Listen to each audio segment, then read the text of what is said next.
오늘 우리에게 주신 하나님 말씀은 신약성경 요한복음 12장 12절에서 19절까지 말씀입니다. 요한복음 12장 12절에서 19절 말씀 봉독하겠습니다.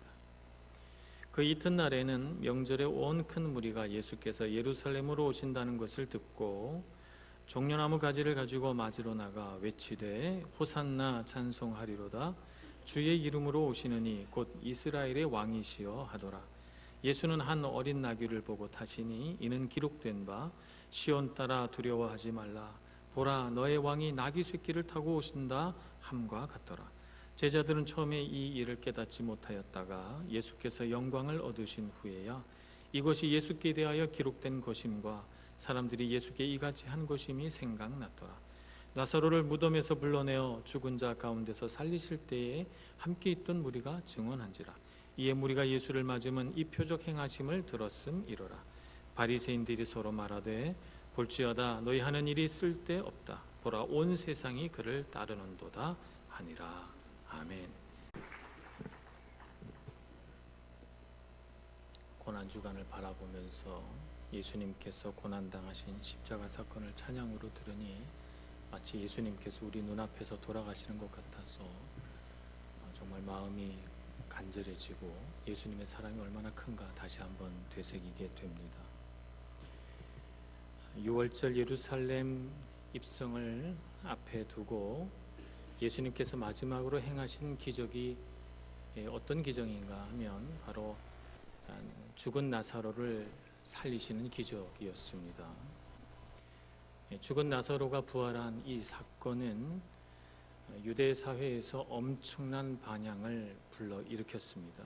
그래서 오늘 요한복음 12장 9절 말씀 보면 이런 말씀이 기록되어 있습니다. 유대인의 큰 무리가 예수께서 여기 계신 줄을 알고 오니 이는 예수만 보기 위함이 아니요 죽은 자 가운데서 살리신 나사로도 보려 함이니라. 이렇게 기록되어 있으니까 이 죽은 나사로를 보려고 많은 사람들이 관심을 가지고 몰려왔고 나사로를 살리신 예수님의 그 놀라운 능력을 생각해 보면서 예수님이 메시아가 아닐까, 메시아겠다라고 하는 생각을 그들이 갖게 되었다는 것을 간접적으로 우리에게 시사해 줍니다. 이 기적 사건으로 예수님은 메시아로 인정받는 그런 위치에까지 오르시게 되고 메시아로 믿게 된 사람들 그리고 예수님을 죽이려고 하는 대제사장들과 바리새인들 이 사이에서 그 미묘한 긴장 관계가 오늘 요한복음 12장에 나와 있는 예루살렘 입성을 통해서 우리에게 나타나 보여지고 있는 것입니다. 그래서 오늘은 예수님을 각기 다른 관점으로 바라봤던 세 부류의 사람들을 우리가 생각해 보면서 그 각각의 관점 속에서 우리는 어떤 눈으로 예수님을 보아야 하며 예수님은 어떤 분이신가 하는 것을 생각해 보고자 합니다. 가장 먼저 첫 번째 부류는 대제사장들과 바리새인들이라고 이끌어지는 이 유대계 종교 지도자들입니다. 요한복음 11장 47절 말씀에 보면 그들이 어떤 생각을 가졌는지 간접적으로 우리는 알 수 있습니다. 47절, 48절 이에 대제사장들과 바리새인들이 공회를 모으고 이르되 이 사람이 많은 표적을 행하니 우리가 어떻게 하겠느냐. 만일 그를 이대로 두면 모든 사람이 그를 믿을 것이요 그리고 로마인들이 와서 우리 땅과 민족을 빼앗아 가리라. 이렇게 말합니다. 이 말이 무슨 뜻인지 여러분 이해하시겠습니까? 예수님이 메시아인가 아닌가는 이들에게 그다지 중요한 문제가 아니라는 말입니다. 이들에게 정말 중요한 것은 무엇입니까? 자기 땅과 자기 민족입니다. 이들은 그들의 종교 지도자로서 그들이 누리고 있는 권세, 그들의 지위 이런 것이 무척 중요했기 때문에 그들을 믿고 따르는 민족이 필요했습니다. 그리고 그것으로 인해서 그들은 많은 부를 축적했기 때문에 예수가 와서 많은 백성들이 예수를 믿음으로 인해서 그들이 갖고 있는 부와 그들이 갖고 있는 위치, 곧 그들의 권력과 지위가 흔들리고 있다는 말입니다. 그래서 그것 때문에 위험스러운 사람으로 예수님을 인식하고 있는 것입니다. 이들 대제사장들과 바리새인들은 로마에서 주는 제한된 자치권을 얻어서 기득권을 유지하고 있습니다.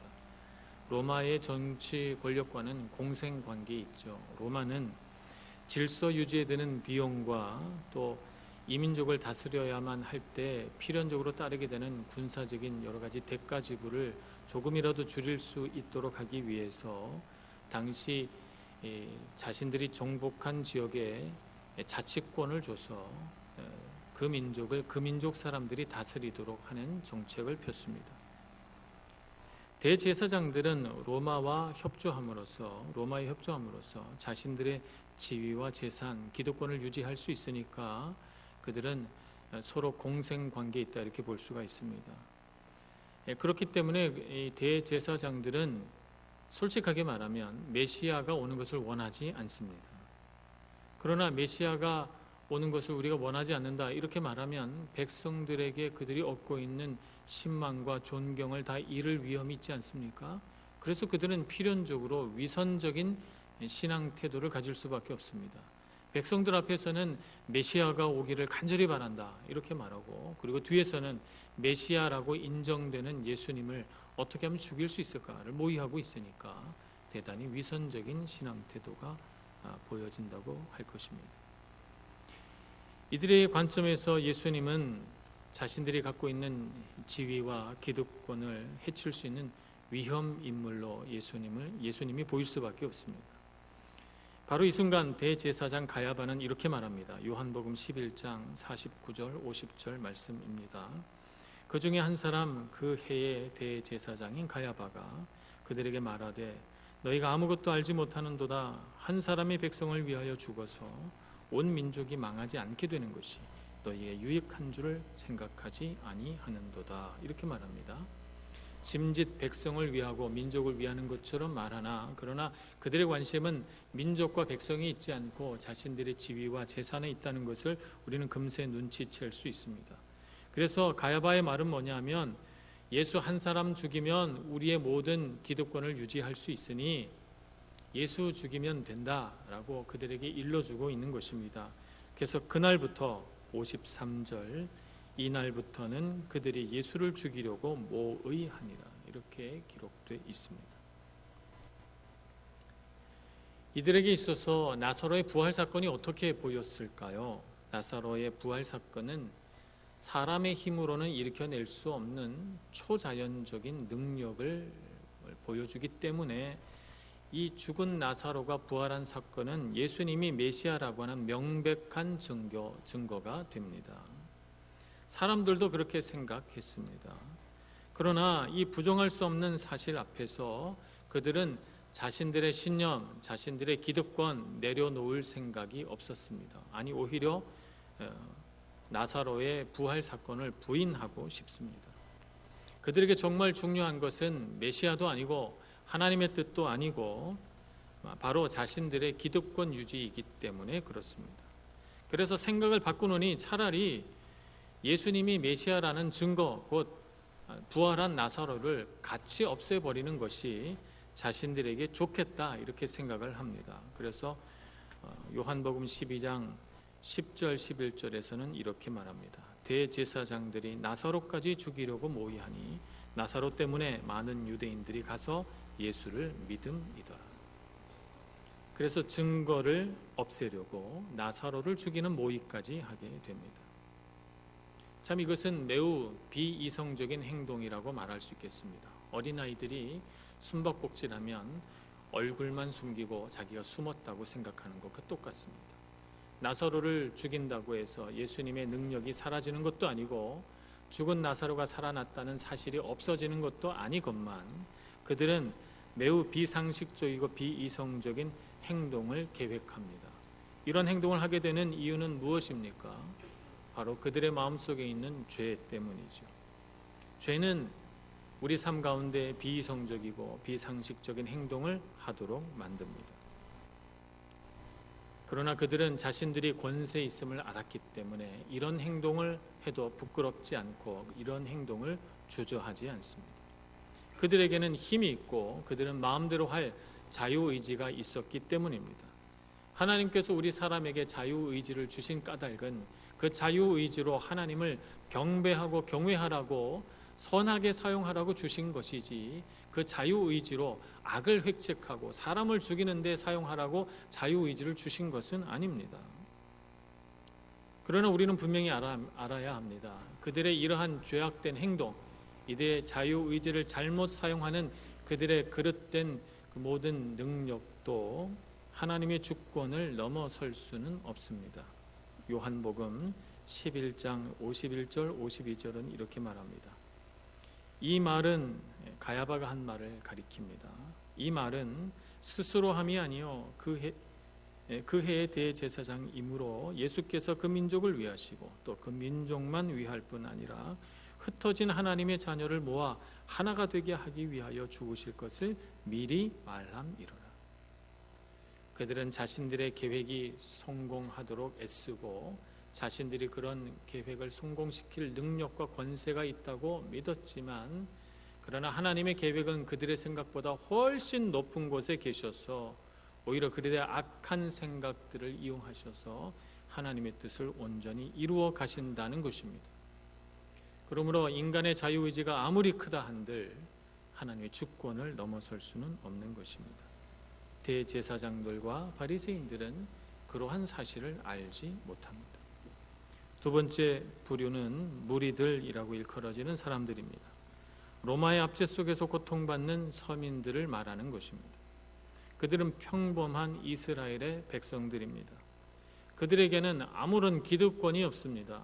기득권은커녕 오히려 로마에 세금을 내야 되고 대제사장들에게는 성전세를 납부해야 하는 수탈과 착취의 대상에 불과합니다.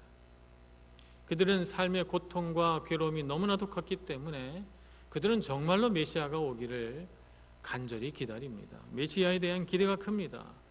어서 메시아가 오셔서 이 모든 부조리와 고통과 괴로움으로부터 우리를 건져내 주셨으면 하는 것이 그들의 바람입니다. 그래서 죽은 나사로가 살아나는 놀라운 사건을 일으키신 예수를 그들은 주목하여 보고, 이분이야말로 죽음의 권세도 이기시는 이런 분이야말로 우리가 메시아로 받들어 모셔야 되는 거 아니냐라고 생각하고 예수님을 환영하여 거리로 쏟아져 나옵니다. 예루살렘을 향하여 가고 있는 예수님을 향하여 그들은 이렇게 외칩니다. 호산나라고 외칩니다. 호산나는 시편 118편에 기록되어 있는 히브리어 호시아라고 하는 말의 헬라어 음역입니다. 호산나라고 하는 말의 원래 뜻은 구원하소서라고 하는 말입니다. 시편 118편을 읽어보면 호산나라고는 되어 있지 않고 그냥 구원하소서 이렇게 되어 있습니다. 호산나라고 하는 말은 구원하소서, 우리를 이 억압과 착취로부터 구원하소서, 우리를 이 괴로움으로부터, 이 고통으로부터 구원해 주소서라고 외치는 메시아를 향하여 부르짖는 백성들의 소리인 것입니다. 주의 이름으로 오시는 이여라고 하면서 그들은 종려나무 가지를 흔듭니다. 종려나무는 전쟁에서 이기고 승리하여 돌아오는 장군을 혹은 왕을 맞이하는 개선식에 사용되는 나뭇가지입니다. 종려나무를 흔든다는 것은 오늘 그들이 외치는 이 말과 더불어서 주의 이름으로 오시느니 곧 다윗의 자손 이스라엘의 왕 불리는 이 주님 메시아가 오셔서 우리에게 승리를 주소서라고 하는 말인 것입니다. 그들이 생각하는 메시아는 그들의 고통을 끝장낼 수 있는 군사적인 힘을 가진 왕, 정치적인 역량을 가진 임금을 뜻한 것입니다. 로마의 통치로부터 자신들의 민족을 구원해낼 수 있는 분, 그분이 바로 이분 아닐까 생각한 그들은 종려나무 가지를 흔들면서 호산나 찬송하며 예수님을 맞이하고 있습니다.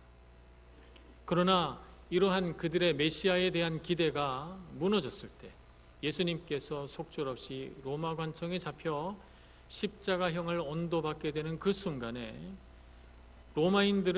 로마의 총독은 빌라도는 예수님을 풀어주려고 안간힘을 쓰는데 오히려 그들은 그 밑에서 십자가에 못 박으라 소리 지르며 악을 쓰니 도대체 이들은 어찌 된 일입니까? 자신들의 고통, 자신들의 고난이, 자신들의 이익이 바로 그들에게 있어서 가장 당면한 문제였고 가장 중요한 문제였기 때문에 예수님이 정말 메시아인가 아닌가는 중요하지 않았던 것입니다.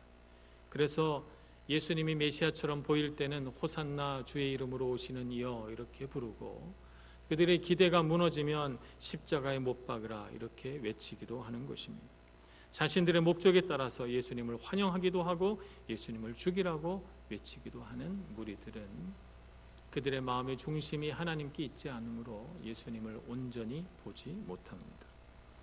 세 번째 부류는 제자들입니다. 예수님을 사랑하고 따르는 사람들이죠. 예수님의 제자들에는 남자만 있지는 않았습니다. 여자도 있었습니다. 요한복음 12장 첫 부분에서는 한 여자 제자를 소개합니다. 이 제자는 죽은 나사로의 부활을 목격한 그 누이 마리아입니다. 예수님의 발에 향유를 붓습니다. 그리고 자신의 머리를 풀어 그 예수님의 향유로 젖은 발을 닦아내죠.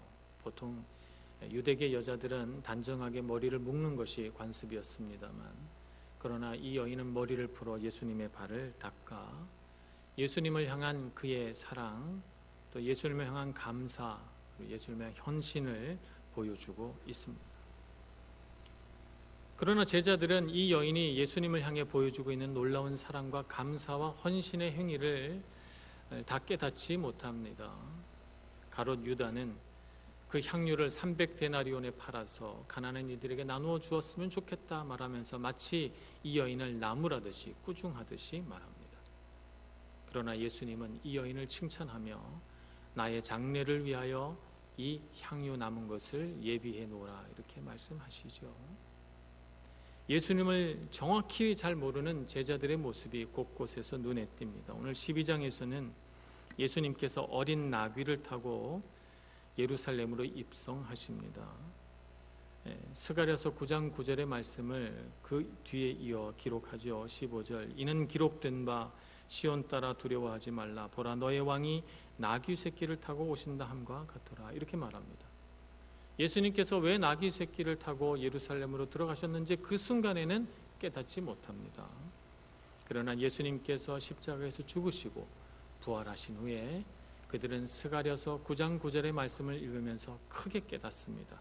16절 말씀 제자들은 처음에 이 일을 깨닫지 못하였다가 예수께서 영광을 얻으신 후에야 이것이 예수께 대하여 기록된 것임과 사람들이 예수께 이같이 한 것임이 생각났더라 이렇게 기록하고 있으니 예수님의 제자들은 예수님이 누구신지 잘 모르는 채 있다가 예수님이 부활하신 후에야 깨닫게 됩니다. 깨달을 수 있었던 이유는 이 여인과 같이 예수님을 사랑하고 예수님께 감사하고 예수님께 헌신돼 있었기 때문입니다. 그래서 예수님은 지금은 잘 모르지만 후에는 깨닫게 될 이 제자들을 위하여 예수님의 죽음을 설명해 주시고 가르쳐 주십니다. 요한복음 12장 24절에서 26절까지 말씀입니다. 내가 진실로 진실로 너희에게 이르노니 한 알의 밀이 땅에 떨어져 죽지 아니하면 한 알 그대로 있고 죽으면 많은 열매를 맺느니라. 자기의 생명을 사랑하는 자는 잃어버릴 것이요 이 세상에서 자기의 생명을 미워하는 자는 영생하도록 보존하리라. 사람이 나를 섬기려면 나를 따르라. 나 있는 곳에 나를 섬기는 자도 거기 있으리니 사람이 나를 섬기면 내 아버지께서 그를 귀히 여기시리라. 이렇게 가르치십니다. 예수님께서 죽으시는 죽음은 허무한 죽음도 아니고 예수님께서 죽음으로 인해서 모든 것이 끝나버리는 것도 아니라는 것을 말씀하시면서 예수님의 죽음이 오히려 생명을 잉태하여 놀라운 결과 곧 많은 열매를 가져올 생명 있는 죽음이라고 하는 것을 가르쳐 주시는 것입니다. 제자들도 이 예수님의 모범을 따라서 예수님처럼 한 알의 밀알이 썩어지는 삶을 살아야 한다고 말씀하시죠. 자기 생명을 사랑하는 삶, 곧 비유하자면 예수님의 비유를 따라 한 알의 밀알이 자기 미래의 정체성을 잃어버리지 않고 밀알 그대로 썩지 않고 있는 상태로 있다면, 자신의 그 밀알됨을 너무 사랑한 나머지 조금도 싹을 틔우지 않는다면, 조금도 자기 것을 내어주지 않는다면 그러면 대제사장과 무리들과 같이 그렇게 살게 될 것이다. 예수님께서 메시아됨을 조금도 인정하지 않고 자신의 눈앞에 있는 이익에 따라서 환영하기도 하고 때로는 저주하기도 하는 이런 모습을 띌 수밖에 없다는 것을 말씀합니다. 이런 삶에는 열매도 없고 생명도 없다 말씀하십니다. 어떤 삶에 생명이 있는가? 자기 생명을 미워하는 삶을 살아야 합니다. 하나님을 자기 목숨보다 더 귀하게 여기고 기꺼이 자신의 삶에 주어진 모든 것을 다 헌신할 수 있는 마음과 자세를 가진 삶, 이런 삶을 살아갈 때 이런 삶을 사는 사람에게 생명이 나타난다는 것입니다. 많은 열매를 맺게 될 것이고 이런 사람을 주님께서는 영생하도록 보존할 것이고 하나님 아버지께서는 이런 사람을 귀히 여기신다고 오늘 말씀에 선포하고 있는 것입니다. 그러므로 우리가 예수님을 뒤따른다 하는 것은 우리가 우리 생명만 위하고 살아가는 삶을 포기하고 다른 사람의 생명을 위하여 헌신된 삶, 주님을 위하여 헌신된 삶을 살아야 한다는 것을 우리에게 가르쳐 줍니다. 오늘 예루살렘 입성을 배경으로 흐르는 하나의 주제가 있습니다. 그것은 죽음이라고 하는 주제입니다. 예수님을 죽이려고 하는 이 제사장들과 바리새인들의 이야기가 계속해서 등장하고 예수님은 향유를 부은 여인의 사건을 말하면서 자신의 장례를 예비함이라 이렇게 말하고 또 미랄 이야기를 하면서 죽음의 이야기를 또 하십니다. 그래서 예루살렘 입성을 가운데도 놓고 앞과 뒤로 죽음의 얘기가 계속해서 흘러나오고 있습니다. 죽음은 무서운 것입니다. 죽음의 권세는 두려운 것입니다. 권세 있는 대제사장들과 바리새인들은 죽음의 권세를 사용해서 자신들의 생명을 더 풍성하게 하고 자신들이 누리고 있는 이 기득권을 더 융성하게 하려고 합니다. 무리들은 이 죽음의 권세 앞에서 두려워하며 움츠리며 고통당하며 괴로워합니다. 그러나 메시아는 보지 못합니다. 예수님은 이 시대가 가진 이 권세의 본질, 이 권세의 본질은 죽음이며 그 밑에는 죄가 도사리고 있음을 우리에게 가르쳐 주십니다. 그래서 예수님께서 이 죄의 권세, 죽음의 권세를 이기시기 위하여 이 땅에 오셨고 그래서 예수님 자신을 그 모든 죄의 값으로 치르시고 우리를 누르고 있는 죄와 사망의 권세로부터 우리를 해방시키는 것이 예수님께서 메시아로서 이 땅에 하실 놀라운 사역인 것을 우리에게 가르쳐 주십니다. 오늘 이 시대를 우리가 바라봅니다. 로마 시대에 로마라고 하는 권력이 얼마나 강하게 보였겠습니까? 그 로마의 권세를 등에 업고 행세하는 대제사장들의 권세가 얼마나 크게 보였겠습니까? 거기에 비하면 예수님은 정말 초라하고 작은 사람으로 보였을 것입니다. 그러나 우리는 시대를 관통하여 흐르는 예수님의 놀라운 능력을 보게 됩니다. 얼마나 놀라운 능력들이 예수님을 통하여 예수님을 뒤따르던 제자들을 통하여 수천 년의 역사 가운데 우리에게 베풀어졌는가 하는 것을 보게 됩니다. 오늘 우리는 이 시대를 바라봅니다. 로마의 시대와 똑같이 이 시대의 권력과 권세는 여전하고 우리 같은 평범한 사람으로는 도저히 이 세상을 바꿀 수 없을 것 같고 죽음의 권세는 세상에 넘실됩니다. 내가 잘 되기는 못하지만 안 되기는 할 수 있다 협박하는 소리를 듣고 그리고 우리를 두렵게 하고 우리를 고통스럽게 하며 죄책감으로 누르고 또 우리의 마음과 생각을 묶으려고 하는 수많은 사람들을 봅니다.